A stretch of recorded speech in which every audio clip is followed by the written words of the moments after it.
Hi. First, I want to say thanks to all the people who viewed one or more of the videos I made recently on Star Wars: The Last Jedi.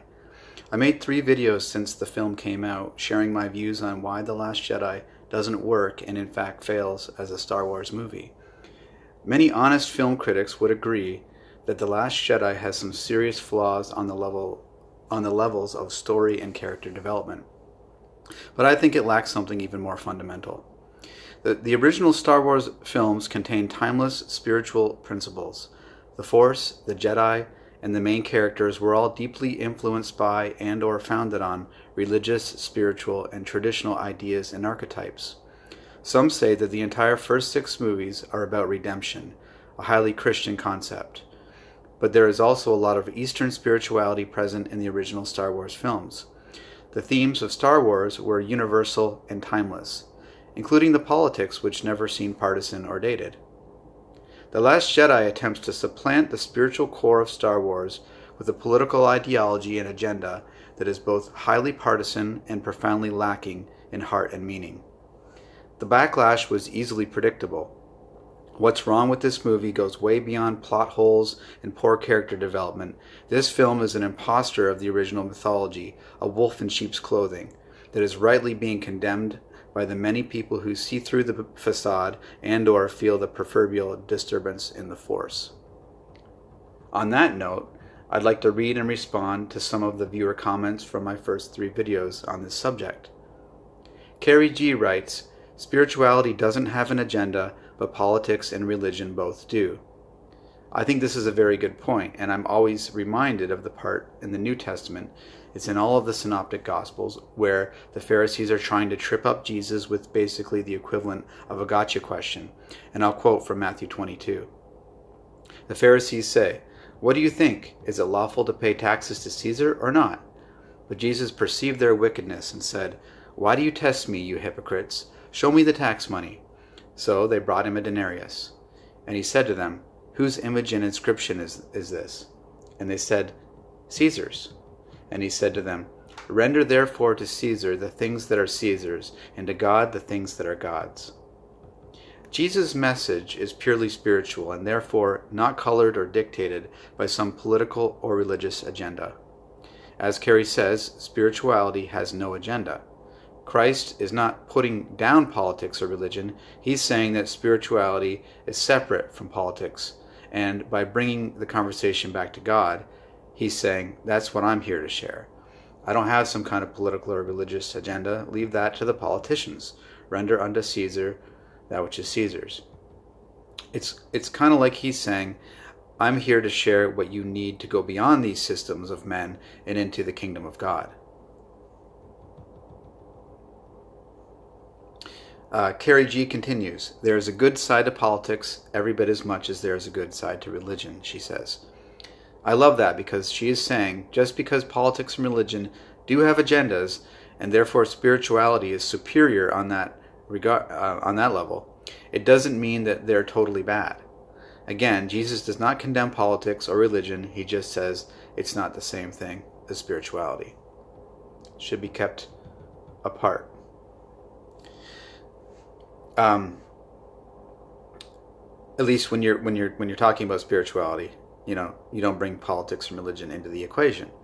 At least not politics, right? Anyway, she goes on. The two have been in bed with each other ever since they were first conceived. Politics and religion have been in bed together ever since they were first conceived, and no one has ever been able to separate them. That's a good point. Even Star Wars has always been spiritual and political, hand in hand. I like her point about religion and politics being in bed with one another. The problem is when politics has a very strong influence on religion, but religion doesn't have a very strong influence on politics anymore. And that's where we are increasingly find ourselves in this modern age. Religion used to influence politics. Now, increasingly, politics influences religion. The problem with this is that while politics tends to have moral and philosophical underpinnings, it severely lacks in spirituality. On this topic of politics and religion, Thomas McEwen writes, "So the Jedi end, but the Force remains and is used by the dark side. I live in an ex-atheist communist nation, and what SJW teach is death of all Western civilization. It doesn't work. Thomas, who either lives in Russia or a country like Russia, which is ex-communist and increasingly pro-religious, implies that the current state of affairs is much better than it was. He warns that the end result of attacking Western civilization, and therefore its religious and traditional foundations, does not work. Someone commented on my second video saying that religion is looked down upon because it is horseshit. Rainbow Six Operator 1, however, gave this reply. The strong family value Christian neighborhoods by me are all wealthy, healthy, and have virtually no crime. Yeah, it's total horseshit, as the nihilistic, unprincipled, godless people wallow in their own low productivity and filth, as righteous Christians live cleanly with the support of the family and the graces of good moral principles given to them by their sacred texts. Leave it to arrogant, ignorant, godless humans to come up with their own moral ideals and see how that goes. High divorce rate, single-parent households, high crime rate, and drug abuse, sexual abuse, etc. Hint. It doesn't go very well. I'm all for the progression of humanity, but no one has offered a superior moral and societal system to Western Christianity. Period. And he goes on to say that turning away from it with no plausible alternative will result in collapse. Now, this is the good news about The Last Jedi. Disney Lucasfilm is a microcosm. What Rainbow Six Operator 1 is warning against has been done to Star Wars through The Last Jedi, namely the replacement of a time-honored traditional spiritual foundation with an anti-traditional, anti-religious political agenda. And now we get to watch the aftermath. We get to watch the collapse. In this case, it's the collapse of the Star Wars franchise. And people are very sad about that.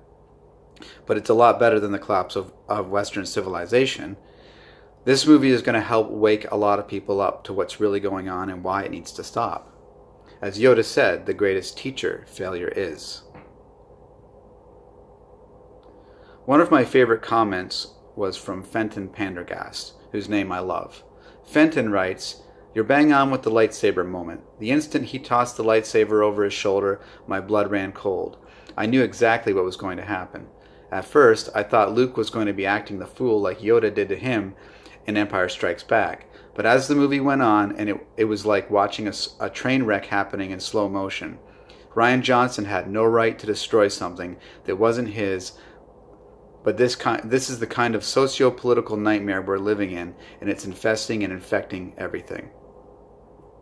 Very well put, Mr. Pendergast.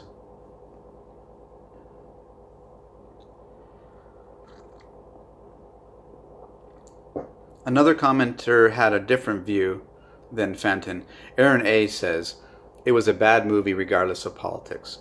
I didn't see a political agenda in The Last Jedi, but rather an economic one." So it's a bad movie regardless of politics, and he did not see a political agenda. He saw an economic one, i.e., trying to pander to a certain demographic. I happen to disagree. Yes, there was an economic agenda. Take the decision to include Rose. Globally, you have a lot of Asians coming out to see this film, so including an Asian character is simply a smart business move. There's nothing wrong with that. Where this movie goes off the tracks is not in its economic choices, in my opinion. Even take the Porgs. I got a lot of flack for saying that I liked the Porgs. Like, what can I say? They're cute and adorable and they make me laugh. They didn't add to the story, but clearly they were there to cater to the younger crowd and to sell merchandise. There's nothing wrong with that, though, because this still could have been a great movie, with the Porgs and with Rose. I heard someone say that Rose is the new Jar Jar. Fortunately, there is not a new Jar Jar in this movie. It's got enough going wrong with it. It doesn't need a new Jar Jar. Political agendas are, unfortunately, a major problem with The Last Jedi, despite with what Aaron says. Geek Chorus writes, "In Episode 9, Rey will become so powerful in the Force that she will in fact just become the Force, and it will be just known as the Rey from now on, or maybe just girl power."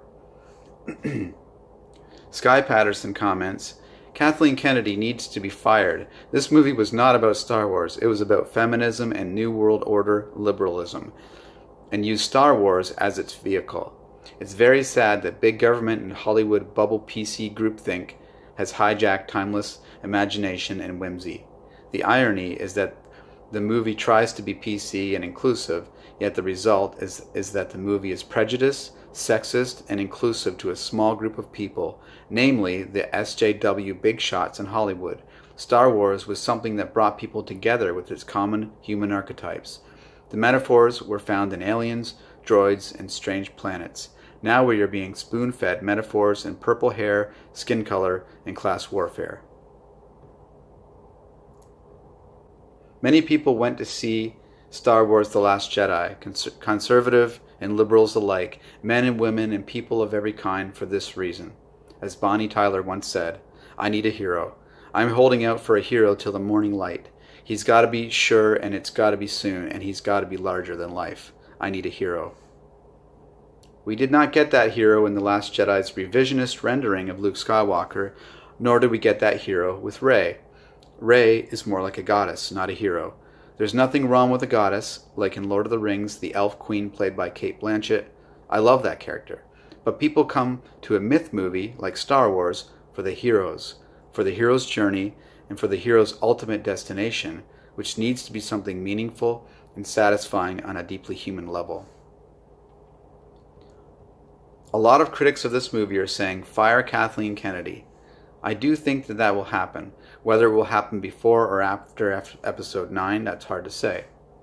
But regarding Disney's reaction to the backlash, Brandon Small writes, Disney is trying to start the narrative that the huge fan backlash and discrepancy between critics and the public opinion is the work of hackers and alt-right.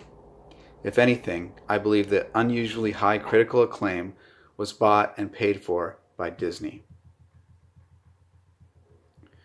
See, I almost think that there is some kind of hypnotic thing going on where people just buy into a certain narrative or expectation without any critical thinking. Like Disney put this spell over a lot of the early reviewers. They go to this early press screening, there's all this hype and pomp and glamour, and they get to be a part of it all. Now, if the movie is bad at this point, it makes the whole thing very awkward, to say the least. Nobody wants the movie to be bad.